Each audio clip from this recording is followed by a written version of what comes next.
तो गाइस कैसे हैं आप सब लोग। क्रॉनिकल्स ऑफ अ सेंट के एपिसोड 72 के साथ हाजिर हो। तो लास्ट एपिसोड के एंड में हमने देखा था कि हमारा वैंगलिन नैंडू सिटी में पहुंच जाता है और नैंडू सिटी में पहुंचने के बाद वहां पर गेट के ऊपर कुछ क्रिस्टल देने के बाद से एक टोकन मिल जाता है। एंट्री टोकन लेने के बाद वो सीधा उस शॉप की तरफ आगे बढ़ता है जहां पर से वो अपने लिए कॉल्ड्रॉन खरीद सकता है। तो हमारा वैंगलिन जब उस शॉप के बाहर पहुंचता है तो वहां पर जो रिसेप्शनिस्ट होता है उसे कहता है कि हमारे कस्टमर प्लीज यहाँ पर आए, हमारे पास बहुत सारी ऐसी चीजें हैं जो आपको बहुत ज्यादा पसंद आने वाली हैं। साथ ही उसे बताता है कि यहाँ पर हमारे इस पवेलियन के अंदर 3 स्टोरीज हैं। सबसे लोअर स्टोरी के ऊपर सबसे कम कीमत वाली चीजें रखी गई हैं, सेकंड स्टोरी के ऊपर हाई ग्रेड की चीजें और सबसे थर्ड स्टोरी के ऊपर सबसे हाई ग्रेड की चीजें रखी हुई हैं। अगर आप यहाँ पर सिया ज़ूमो के अंदर कुछ भी करना चाहते हैं तो उसके लिए आपको यहाँ पर वेपन्स की जरूरत पड़ेगी या फिर आपको पिल्स की जरूरत पड़ेगी। आपको जो कुछ भी चाहिए होगा वो सब कुछ यहाँ पर आपको मिल जाएगा। हमारे पवेलियन के अंदर हर एक चीज आपको मिल जाएगी। अगर आपको यहाँ पर एक स्वord की जरूरत है तो मैं आपको लेकर चलता हूँ और वो साइड के ऊपर उसे जाकर स्वord सिखाता है और उसे कहता है कि हमारे पास यहाँ पर कुछ क्रिस्टल स्वर्ड्स हैं, अगर आप चाहें तो आप इनमें से किसी क्रिस्टल स्वord को खरीद सकते हैं, ये बहुत ही पावरफुल है। साथ ही मैं यहाँ पर अपनी तरफ से आपको 1% डिस्काउंट भी दूंगा क्योंकि आप यहाँ पर हमारे पास पहली बार शॉपिंग करने के लिए आए, इसी वजह से आपको 1% डिस्काउंट मिलेगा।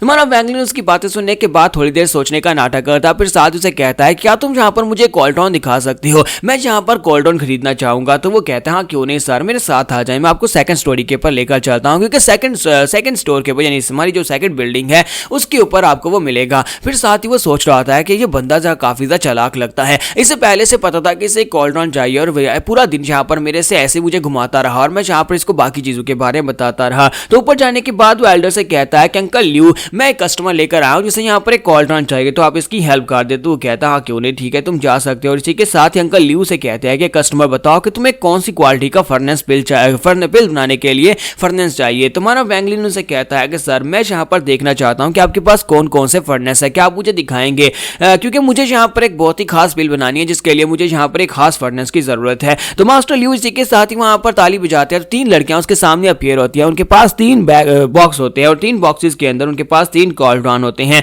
तो अंकल ल्यू से कहते हैं कि कस्टमर यहाँ पर गौर से देखना, हमारे पास यहाँ पर मोस्ट पॉपुलर जो फर्नेस है यानी कॉल्ड्रॉन है वो हम तुम्हारे सामने यहाँ पर रिप्रेजेंट करने वाले हैं, जिसे चाहो तुम उसे पसंद कर सकते हो। सबसे पहले उसे कहते हैं कि हमारे पास यहाँ पर मिस्टीरियस ग्रीन पिल फर्नेस है जो कि बहुत ज्यादा स्पेशल है, ये एक रैंक 3 का फर्नेस है। साथ ही उसे कहते हैं कि हमारे पास डांसिंग पिल फर्नेस है जो कि यहाँ पर 3 और हाफ फर्नेस यानी कि ये रैंक 3 यानी 3.5 रैंक का फर्नेस है। और फिर साथ से बताते हैं कि हमारे पास एक और फर्नेस है जिसे 120 पिल फर्नेस कहा जाता है जो कि रैंक 5 का फर्नेस है। अब बताओ कि तुम्हें इनमें से कौन सा फर्नेस चाहिए, ये सारे के सारे बहुत ज्यादा स्पेशल है। वो उसे कहता है कि अगर तुम्हें यहाँ पर चीप प्राइस के लिए चाहिए तो फिर तुम्हें यहाँ पर ग्रीन पिल वाला खरीद लेना चाहिए, ये तो एक रैंक 3 का फर्नेस भी है और ऊपर से काफी ज्यादा सस्ता भी है, ये तुम्हें काफी ज्यादा सस्ता पड़ेगा। जबकि हमारा वैंगलिन उसे कहता है कि नहीं मुझे ये बिल्कुल भी नहीं चाहिए। फिर साथ ही उसे कहते हैं तो बताओ कि तुमने क्या अपना माइंड बना लिया, तुम्हें यहाँ पर कौन सा फर्नेस चाहिए। तुम्हारा वैंगलिन जो होता है वहां पर 120 पिल वाला जो फर्नेस होता है वो लेना है और उनसे कहता है कि मुझे यहाँ पर ये वाला फर्नेस चाहिए। तो मास्टर से कहते हैं तो फिर बताओ कि तुम यहाँ पर एक्सचेंज कैसे करना चाहते हो, क्या तुम पैसे दोगे या फिर इसके बराबर अमाउंट में वैल्यूएबल चीज देने वाले हो। तुम्हारा वैंगलिन अपने पास से ड्रैगन की खाल निकालता है, तो जैसे वो ड्रैगन की खाल निकालता है तो उसे कहते हैं कि ड्रैगन की खाल जो होती है वो काफी ज्यादा प्रीमियम क्वालिटी की होती है और जो फर्नेस की जगह ले सकती है, लेकिन ये बहुत ज्यादा कम है, ये तो सिर्फ एक टुकड़ा है। अगर पूरे ड्रैगन की खाल होती तो फिर यहाँ पर काम चल जाता। तुम्हारा वैंगलिन इसी के साथ ही पूरे के पूरे ड्रैगन की खाल निकाल देता और कहता है क्या इतना काफी रहेगा। तो मास्टर ल्यू से कहते हैं हाँ काफी रहेगा, ये ड्रैगन की खाल हमारी हुई और ये फर्नेस तुम्हारा हुआ। तो वो वैंगलिन को वहां पर फर्नेस दे देते हैं। तुम्हारा वैंगलिन फर्नेस लेने के बाद बड़ी तेजी के साथ वहां पर से निकल जाता है। तो मास्टर ल्यू तो काफी ज्यादा खुश होते हैं, जबकि वो सभी लोग जो उसके साथ होते हैं वो देख रहे होते हैं कि वो लड़का तो यहाँ पर से चला भी गया। तुम्हारा वैंगलिन कहता है कि मैं यहाँ पर यही सोच रहा था कि जब से मैं वहां पर अंदर था और जब से मैं बाहर निकला हूँ कोई ना कोई मेरे पर नजर रख रहा है, क्योंकि मुझे लगता है कि यहाँ पर इस सिटी के अंदर इसी तरह से बिजनेस होता है। अगर आपके पास कोई वैल्यूएबल चीज और आपने कोई वैल्यूएबल चीज खरीदी है तब भी यहाँ पर खतरा है कि कोई आपको लूटने की कोशिश करेगा। तुम्हारा वैंगलिन जो होता है वहां पर से निकलने की कोशिश कर रहा होता है, वो बड़ी तेजी के साथ नैंडू सिटी से बाहर की तरफ जा रहा होता है ताकि वापस जा सके, लेकिन रास्ते में उसे पता चलता है कोई लोग उसका पीछा कर रहा है।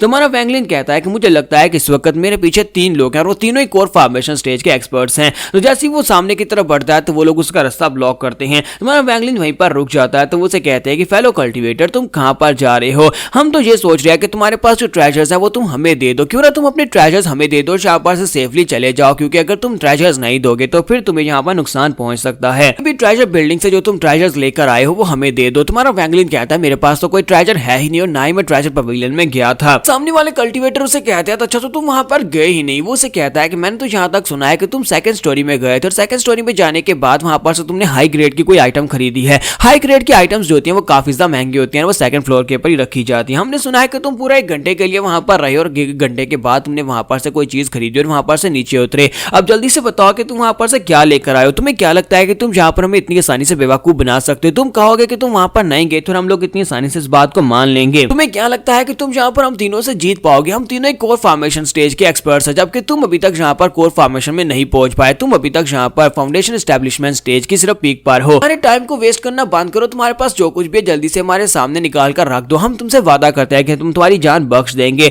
जब किसी के साथ हमारा वैंगलिन से चुप रहने का इशारा करता है। इस वजह से दूसरा कल्टीवेटर बहुत ज्यादा गुस्सा हो जाता है और कहता है कि तुम्हारी हिम्मत कैसे हुई? क्या तुम यहाँ पर हमें बहुत ज्यादा कम मांग रहे हो? तुम्हें लगता है कि हम लोग यहाँ पर तुम्हें मार नहीं सकते? और इसी के साथ उसकी तलवार जो होती है उस लड़के की बॉडी के आर पार हो जाती है। तुम्हारा वैंगलिन जो होता है अपनी ग्रीन क्रिस्टल स्वॉर्ड को यूज करते हुए उसकी बॉडी के आर पार कर देता है, जिससे वो लड़का वहीं पर ग्राउंड के ऊपर गिर जाता है। लेकिन क्योंकि वो कोर फॉर्मेशन स्टेज का एक्सपर्ट होता है, इसी वजह से एक अटैक की वजह से वो मरता नहीं है। तो वो कहता है कि ये सब कुछ कैसे हुआ? इस लड़के के पास एक क्रिस्टल फ्लाइंग स्वॉर्ड है। इसका मतलब ये है कि ये फाउंडेशन एस्टेब्लिशमेंट स्टेज में तो है, लेकिन ये कोर फॉर्मेशन स्टेज की पावर्स को भी यूज कर सकता है। ये सूडो कोर फॉर्मेशन स्टेज में है। शुक्र है कि मैं यहाँ पर कोर फॉर्मेशन स्टेज में था, इसी वजह से मैं इस तलवार के अटैक की वजह से मरा नहीं हूं, मैं जिंदा हूं। क्योंकि अगर मैं यहाँ पर इससे लो लेवल पर होता तो इस तलवार के एक ही अटैक्स में मर जाता। जबकि उसके सीनियर ब्रदर्स जो होते हैं वो दोनों वहां पर काफी ज्यादा खुश हो जाते हैं और कहते हैं कि इसके पास तो फ्लाइंग स्वॉर्ड भी है। इसका मतलब यह है कि इस लड़के के पास और भी काफी सारे ट्रेजर्स हो सकते हैं। ये फ्लाइंग स्वॉर्ड भी अब हमें चाहिए। इसके साथ ही वो दोनों डिसाइपल से कहते हैं कि तुम्हारी हिम्मत कैसी भी हमारे फाइटिंग इवल सेक्टर के एक एल्डर को जख्मी करने की? अब तुम्हें बिल्कुल भी नहीं छोड़ेंगे। लगता है कि आज हमें यहाँ पर तुम्हें मारना ही पड़ेगा।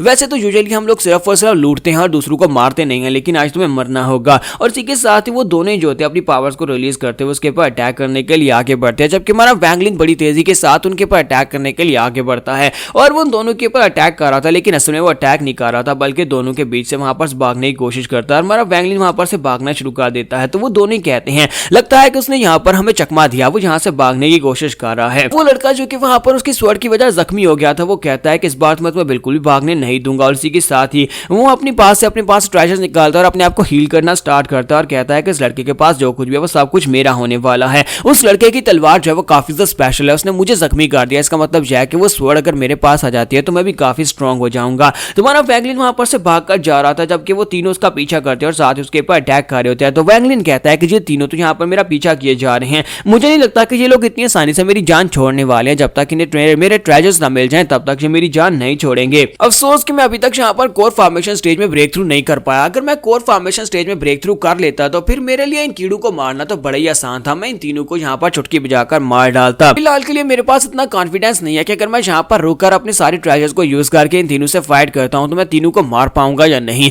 हो सकता है कि मैं यहाँ पर खुद मारा जाऊं, तो फिर मेरे पास सिर्फ और सिर्फ भागने के अलावा कोई रास्ता नहीं है। यहाँ पर हम लोग अपनी एपिसोड 72 का एंड करेंगे। नेक्स्ट एपिसोड में देखेंगे क्या हमारा वैंगलिन यहाँ पर इन तीनों से अपनी जान छुड़वा पाएगा, क्योंकि ये सिर्फ 3 नहीं है बल्कि इनके फाइटिंग इवल सेक्टर के और लोग भी आ रहे हैं।